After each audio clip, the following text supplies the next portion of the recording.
तो कैसे हैं आप लोग and welcome to ANS academy. आज के एपिसोड में हम सीखने जा रहे हैं लॉगरिथम और उसके कुछ फंक्शंस और उसके कुछ प्रॉपर्टीज। तो आइए शुरू करते हैं। तो हम सबसे पहले टॉपिक के ऊपर जाएंगे जिसको कहते हैं लॉगरिथम और उसका हम करेंगे रिप्रेजेंटेशन। कि भाई साहब हम लॉगरिथम को पहली बात रिप्रेजेंट कैसे करते हैं। अब सबसे पहली बात आप सोचोगे कि भाई लॉगरिथम का मेरे को काम क्या है। तो सबसे पहली बात कि आपको 11वीं और 12वीं के फिजिक्स और मैथ्स में ये बहुत काम लगने वाला है। अब भले ही आपको लॉग की सारी वैल्यूज याद ना हो, बिकॉज याद करने की जरूरत भी नहीं, बट कुछ वैल्यूज है जो आपको याद कर लेनी है। और उसके सिवा मोस्टली अगर आपको कोई अटपटी वैल्यू होगी तो वो आपको क्वेश्चन में दे दी जाएगी या फिर आपको लॉग बुक यूज करने का अलाउड होगा। बट हम जो पढ़ने वाले हैं वो लॉगरिथम्स की प्रॉपर्टीज है। अब बात करते हैं कि प्रॉपर्टीज क्यों इंपॉर्टेंट है। बिकॉज आप नॉर्मल लॉग को इतनी आसानी से सॉल्व नहीं कर सकते। अगर कोई बड़ा सा फंक्शन दे रखा है, हो सकता है उसका आंसर बहुत छोटा आ रहा हो, तो आपको उसको सिंप्लीफाई करना आना चाहिए। इसलिए उसके रिप्रेजेंटेशन से स्टार्ट करेंगे, फिर हम उसकी प्रॉपर्टीज पे जाएंगे, कैसे आप उसको सिंप्लीफाई कर सकते हो या फिर कैसे आप उसका फॉर्म चेंज कर सकते हो। तो चलिए शुरू करते हैं। पहले तो रिप्रेजेंटेशन की बात करते हैं। सबसे पहले हम बात करेंगे जनरल रिप्रेजेंटेशन की। इस तरह से आपका होता है लॉग, यहाँ पे हम लिखेंगे लॉग, फिर यहाँ पे लिखेंगे हम ए या फिर बी, तो हम यहाँ पे लिखेंगे ए, यहाँ पे आएगा ए और ये है आपका बी की जगह, ठीक है, इज इक्वल टू एक्स। ठीक है, तो हम इसकी बात कर रहे हैं। तो ये क्या है, this is called a log function. इसको कहते हैं एक लॉग फंक्शन। ये है हमारा लॉग। ये जो बी है हमारा, बी को कहा जाता है बेस, ठीक है, इसको कहते हैं बेस। और जो ए है, ए को कहते हैं आर्ग्यूमेंट। ये वो वाली आर्ग्यूमेंट नहीं है जो आप अपने टीचर्स के साथ करते हो जब आपको ओपी का पीरियड चाहिए होता है या पीई का पीरियड चाहिए होता है। नहीं, ये वो आर्ग्यूमेंट है जो यहाँ पे ए डिनोट करता है और इसके साथ जो आखिर में चीज आती है इसको कहते हैं वैल्यू। ठीक है, ये आपको फाइनल आंसर देता है और ये हमारा जनरल रिप्रेजेंटेशन होता है। बट हम मेनली जो बात करेंगे वो बेस की है। जो हमें दो नॉर्मल बेस हमें जो पढ़ने हैं, मेनली जो हमें काम आएंगे वो है हमारा बेस ए। जो हमारा बेस ए, यानी बेस ए नहीं ले रहे, जो ए वाला है वो है बेस ई, एक्सपोनेंशियल बेस। और जो हमारा सेकंड है वो है बेस 10, जो है हमारा बेस 10। यही हमें यूजुअली देखने को मिलेंगे, इसके सिवा भी आपको देखने को मिल सकते हैं, बट मोस्टली क्वेश्चंस में आपको ये दिया जाएगा। और अगर कभी यहाँ पे बेस नहीं लिखा है, अगर सीधा सीधा लिख दिया है लॉग ए, तो समझ जाना कि बेस ई है। अगर आपको बेस नहीं दे रखा है, इसका मतलब है कि भाई बेस ई हमें अज्यूम करके चलना है। तो हम लिखेंगे कैसे, तो लॉग ई ए लिखते हैं, जिसको हम बोलते कैसे है, log a to the base e. यहाँ पे ई जो है वो हमारा एक्सपोनेंशियल है, ना कि कोई वेरिएबल। और इसको एक और तरीके से लिखा जा सकता है जिसको कहते हैं एल एन ए। ये एल एन क्या होता है, एल एन का मतलब होता है नेचुरल लॉग। जब हमें एल एन ए लिखते हैं तो इसका मतलब है कि हम बेस ई अज्यूम कर रहे हैं और इसको कहा जाता है नेचुरल लॉग। और अब हम बात करते हैं कि भाई बेस 10, तो बेस 10 वाला कैसे लिखते हैं, वो भी सिंपल सा है यार। हम जहां पे ई लिखा है उसकी जगह हम क्या लिखेंगे, लॉग 10 ए। अब भाई इसमें कुछ फर्क है, आपको कुछ दिख रहा है यार, इजी सा तो है। तो इस तरह से हम बेसिक रिप्रेजेंटेशन करते हैं हमारे लॉग की। इसको हमारा जनरल फॉर्म कहते हैं। ये आपको याद रखना ही रखना है, ये आपका मेन फॉर्म है। इसके सिवा जो भी आएंगे वो डिराइव्ड फॉर्म है, जैसे कि आपने बेस ई ले लिया, बेस 10 ले लिया, या फिर आपने बेस ले लिया सी। अब ये सी बेस क्या होता है, सी बेस का मतलब कोई भी वेरिएबल है, ठीक है, इसके अंदर कोई भी वैल्यू डाल दो, 2 डाल दो, 3 डाल दो, 4 डाल दो, आप 100 डाल दो यार। इसको कहते हैं बेसिक ट्रांसफॉर्मेशन या फिर कन्वर्जन जिसको कहते हैं, जिसमें हम लॉग को उठाएंगे और उसको कन्वर्ट कर देंगे हम उसके एक्सपोनेंशियल फॉर्म में। तो उससे पहले कि हम करना चालू करें, मैं आपको कुछ चीजें क्लियर कर देता हूं। ये है हमारा लॉग का जनरल फॉर्म, ठीक है, ये हमारा लॉग का जनरल फॉर्म है। जीएफ लिखा हुआ है, इसका मतलब जनरल फॉर्म है, प्लीज कुछ और मत समझिए। और उसके बाद हम बात कर रहे हैं, तो ये है हमारा लॉग फंक्शन जिसके अंदर बी हमारा बेस होता है, ए हमारा होता है आर्ग्यूमेंट। और जैसे मैंने कहा था, ये वो आर्ग्यूमेंट नहीं है जो अपने टीचर्स के साथ करते हो जब आपको ग्राउंड पे खेलने जाना होता है पर मैथ्स का पीरियड होता है, नहीं, ये वो नहीं है। इस चीज को कहते हैं आर्ग्यूमेंट। और जिसके बाद जो आंसर आएगा उसको कहते हैं वैल्यू, जो हम एक्स से रिप्रेजेंट कर रहे हैं। जो मैटर करता है वो उसकी पोजीशन मैटर करती है। यहाँ पे इसको जो सबसेट में लिखा जाता है, लॉग के सबसेट में, उसको कहा जाता है बेस। और लॉग के जो साथ लिखा जाता है, जिसको हम फंक्शन की तरह लिखते हैं, आप यहाँ पे ब्रैकेट अज्यूम कर सकते हो, नहीं लिखोगे तो भी कोई प्रॉब्लम नहीं है। जो लॉग के साथ लिखा जाता है वो हमारा आर्ग्यूमेंट होता है, और जो इज इक्वल टू के बाद आता है उसको कहते हैं वैल्यू। और जो हमारा बी होता है वो बेस होता है, जो कभी नेगेटिव नहीं हो सकता है, ओके, और जीरो भी नहीं हो सकता है। अब हम बात करेंगे ई एफ की। अब आप सोच रहे हो भाई ई एफ क्या है, ये इसका एक्सपोनेंशियल वैल्यू है। एक्सपोनेंशियल वैल्यू क्या होता है, तो हमने देखा कि भाई बेस होता है, हमने देखा आर्ग्यूमेंट होता है, और हमने देखा कि वैल्यू होता है। अब हम करेंगे क्या कि जो बेस है ना, बेस और वैल्यू एक साथ आएगी और हमारा आर्ग्यूमेंट इस साइड शिफ्ट हो जाएगा। मतलब क्या भाई, मैंने तो कुछ समझ नहीं आ रहा। अरे दिखाएंगे यार, सब कुछ समझ आ जाएगा। तो देखो, हमारा जो बेस है वो छोटे से बड़ा हो जाता है, बेस छोटे से बड़ा हो जाता है, और जो हमारा x है ना वो x उसके सर पे चढ़ जाता है। अब जब x और ये दोनों चढ़ जाएंगे तो भाई हमारा a बुरा मान जाएगा कि भाई इसके साथ तो क्यों आ गया अपने x के साथ। तो हमने कहा कि ठीक है कोई बात नहीं ना, मैं अलग चला जाता हूँ, ठीक है। तो हमारा a उस साइड आ जाता है, ये उसकी एक्सपोनेंशियल वैल्यू हो जाती है, जिसको हम उसका एक्सपोनेंशियल फॉर्म कहते हैं। होता क्या है यार कि b कहता है कि मेरे को बड़ा होना है, ये b बड़ा हो जाता है, b बड़ा होने के बाद कहता है कि नहीं मैं तो अब अपनी जगह लूंगा, और ये अपनी एक्सिस के पास आ जाती है। तो x आने के बाद उसके सर पे चढ़ रहा है, तो ए कह रहा है कि भाई तू अपना देख रहा है, मैं तो अपने रास्ते जा रहा हूँ, तो वो ए की तरफ चला जाता है, ए अपनी तरफ चला जाता है। तो इसके कारण क्या होता है, इसका एक्सपोनेंशियल फॉर्म क्रिएट होता है। तो जो हमारा लॉग है वो यहाँ से लॉग गायब हो जाता है। अब आप सोचोगे कि भाई ये काम कब आता है, तो देखो हम सब के सब लॉग की वैल्यू नहीं जान सकते हैं, ठीक है। तो हमें ये यूज करना पड़ता है ताकि हम लॉग की वैल्यू इजीली कैलकुलेट कर सके। अगर मैं आपको एग्जांपल दिखाऊं, लॉग 2 बेस टू 8 हमें बोल रखा है इसकी वैल्यू है x, ठीक है। तो हम करेंगे क्या, 2 के ऊपर x की वैल्यू चढ़ेगी, ठीक है, इज इक्वल टू 8 आएगा। अब मेरे को बताओ यार कि 2 की कौन सी पावर पे 8 आता है, सब बोलेंगे भाई 3 की पावर पे 8 आता है। तो हमें पता चल जाएगा कि भाई हम लिखेंगे क्या, 2 to the power 3 is equal to 8। तो हो जाएगा क्या, x इज इक्वल टू 3। ये हमारा आंसर आ गया। ढूंढना क्या था, फाइंड x। तो हमें x की वैल्यू पता चल गई 3 आ गई।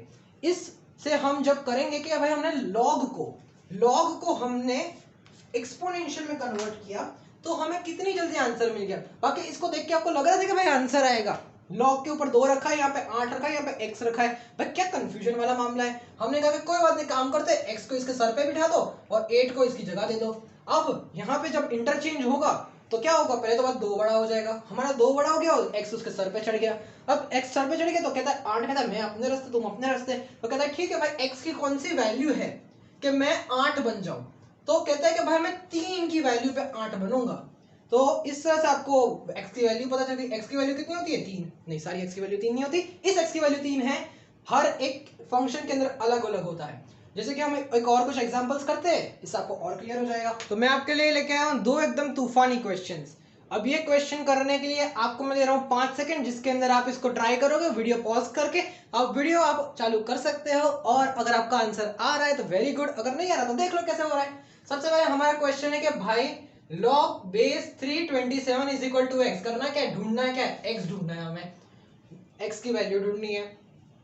कोई भी लिख के आए कि शी वॉजंट वर्थ इट, तो आपके मार्क्स पक्का कटेंगे। आपका तो खैर कटा हुआ ही है।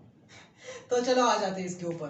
तो हमने कहा कि भाई इसका वैल्यू निकालना है, तो करेंगे क्या, ANS अकेडमी, ANS निकालेंगे इसका, 3 टू द पावर x हो जाएगा। हमने जैसे कहा था x इसके सर पे और ये यहाँ पे, ओके। तो x सर पे चढ़ा इज इक्वल टू 27। अब आप मेरे को बात बताओ कि x की कौन सी वैल्यू लेंगे तब ये 27 होगा। हमें पता है कि भाई एक चीज हमें पता है, कौन सी चीज हमें पता है, हमें पता है 3 to the power 3 is equal to 27 होता है ना यार। 3 टू द पावर 3 27 नहीं होता क्या, सोच के बताओ यार मेरे को, 27 होता है कि नहीं होता, होता ही है ना यार, कहाँ जाओगे, 27 ही होता है। तो 3 क्यूब हमारा 27 होता है। तो हमने कहा कि भाई ठीक है, हमने कहा कि ठीक है भाई 3 to the power x is equal to 3 to the power 3। अब बेस सेम है, आपको पता है जब बेस सेम होता है तो क्या होता है, यहाँ की पावर्स इक्वल हो जाती है। तो x इज इक्वल टू 3 आ गया आपका आंसर। इतना तो सिंपल क्वेश्चन था, आपको टाइम ही नहीं लगना चाहिए। और देखो आप जैसे जैसे इसकी प्रैक्टिस करोगे आपको सच में टाइम नहीं लगने वाला है। अब दूसरा क्वेश्चन थोड़ा क्रिएटिव क्वेश्चन है। अब आप सोचो, इसमें आपको पूछ रहे हैं कि भाई 4 square is equal to 16, okay, हमें दे रखा है। अब इसको लॉग में क्रिएट करो। अब आप सोच रहे हो भाई 4 स्क्वायर तो 16 होता है, इसमें मैं क्या करूंगा, सीधा सीधा काम है। आपको एक बात पता है ना कि b to the power x is equal to a, ठीक है। तो ये हमारा a है, ये हमारा x है और ये हमारा b है। लॉग का जनरल फॉर्म क्या है, log b a is equal to x। बस वैल्यू रख दो ना भाई, वैल्यू ही तो रखनी है इसके अंदर। तो लॉग लिखेंगे हम यहाँ पे सबसे पहले, रुको हम इसको और कोई कलर से लिखते हैं ताकि आपको इजीली दिखाए और समझ में आए, ठीक है। तो हमने लिखा भाई b क्या है, हमारा b है 4, हमने लिखा log 4, ठीक है। और हमारा a क्या है 16, a हमारा 16 है इज इक्वल टू हमारा x क्या है 2। तो आ गया यार, आपका लॉग में कन्वर्ट हो गया। ये जो चीज है और ये जो चीज है दोनों सेम टू सेम है। हमने बस करा क्या कि यार एक्सपोनेंट से हमने लॉग में कन्वर्ट करा। अब तक हम कर रहे थे लॉग से एक्सपोनेंट में, दोनों सेम ही चीज है, इंटर कन्वर्टेबल होती है। आपका लॉग और एक्सपोनेंट एकदम भाई भाई है, दोनों एक दूसरे अंदर कन्वर्ट होते रहते हैं।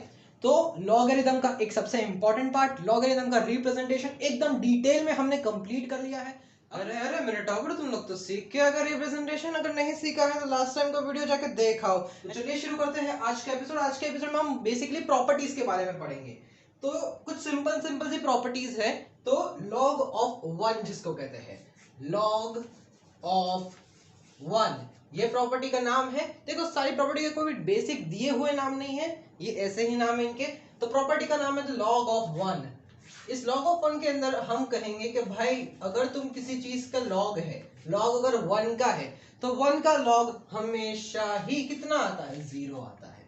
log 1 is equal to 0। ये रट्टा मार के रख लियो, ये बात जान के रख लियो, ये बात मान के रख लियो, बिकॉज ये आपको बहुत जगह आएगा। खासकर कहां पे आएगा, जब आपका कोई बड़ा सा इंटीग्रेशन सॉल्व होते होते होते होते आखिर में जब log 1 पहुंचेगा ना, तब दिख जाएगा भाई इसका आंसर 0 है। और आपने जो लंबी सी महाभारत और रामायण करके आया हो ना, उसका आंसर बस 0 आ रहा है। दूसरा हम जिसको कहेंगे log ऑफ सेम या फिर सेम लॉग। सेम लॉग क्या होता है, अब ये सेम लॉग की बात करते, यानी हमारा बेस और हमारा आर्गुमेंट सेम है। यानी हमने लिखा log a to the base a। log a to the base a कितना होता है, 1 होता है। ये तो बहुत इंपॉर्टेंट है, इसको याद रख ही लेना। अगर इसका मैं एग्जांपल बताऊं आपको सेम लॉग वाले का, तो log 2 to the base 2 is equal to 1। Answer क्या होगा, 1 ही होगा।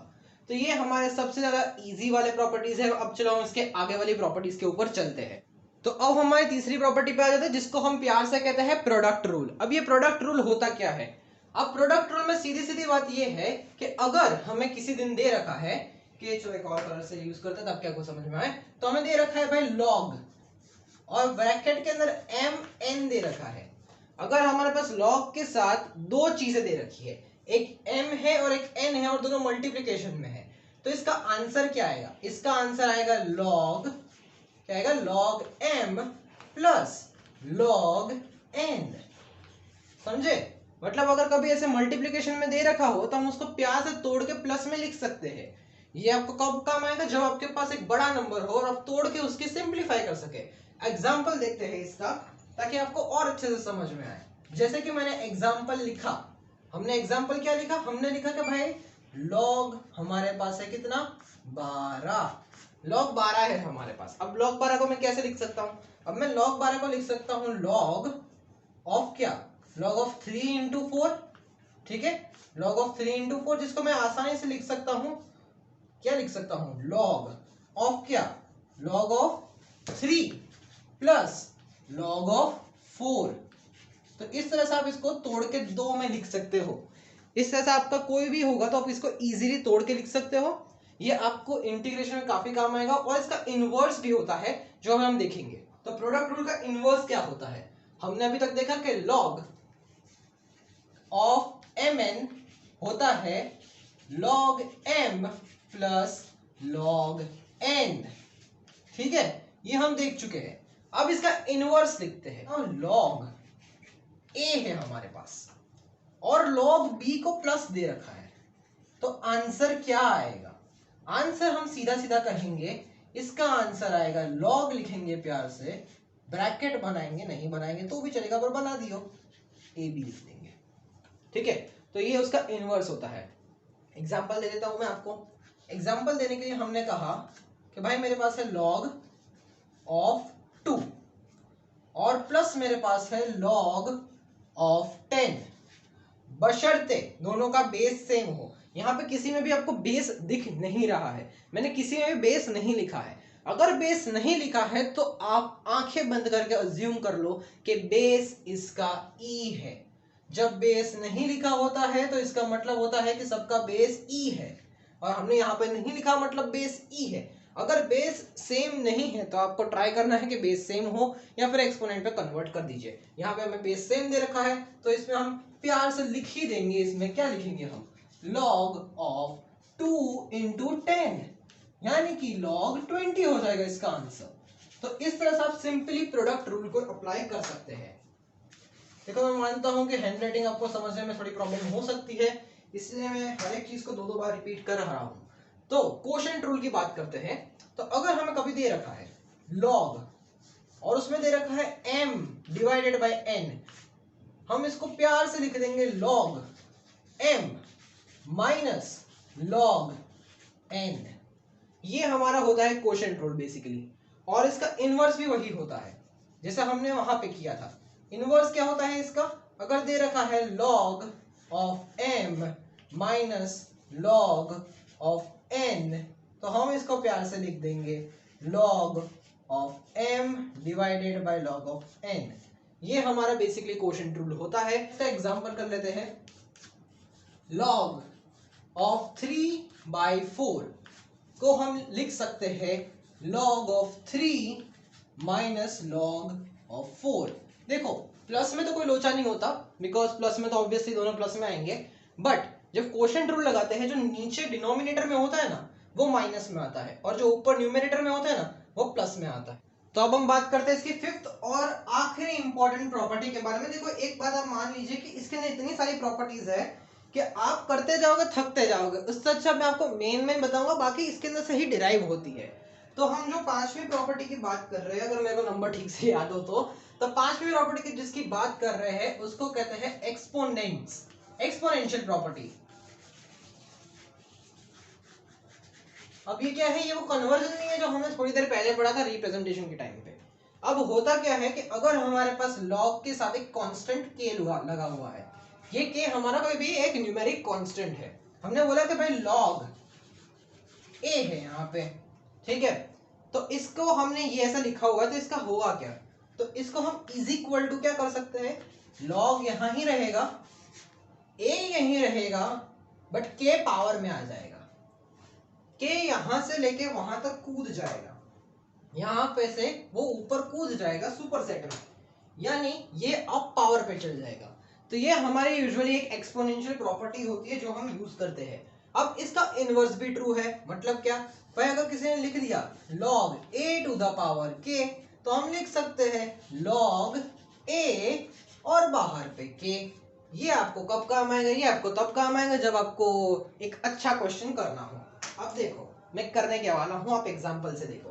एग्जांपल लेते हैं एक अच्छा सा। हम लिखते क्या है? हम लिखते हैं log बेस 2 है और ये 4 है, ओके, ये log का बेस 2 है, और हम इसको करेंगे क्या? अब इसका हम आंसर निकालेंगे। जैसे मैंने कहा कि इसको आप लिख सकते हो पावर में, तो log 2 और यहाँ पे क्या लिखा? 2 का स्क्वायर। अभी जो 2 है ऊपर वाला पावर में, ये हमारा k है, ये k क्या होगा? आगे आ जाएगा। k आगे आएगा तो क्या होगा? k आगे आएगा तो ये 2 आगे आ जाएगा, log 2 टू द बेस 2। हमें ये क्या पढ़ा था? log के साथ सेम बेस और सेम आर्ग्यूमेंट हो तो क्या होता है? ये 1 हो जाता है। तो फाइनल आंसर हमारा क्या आएगा? 1 into 2, तो आंसर हमारा आ जाएगा 2।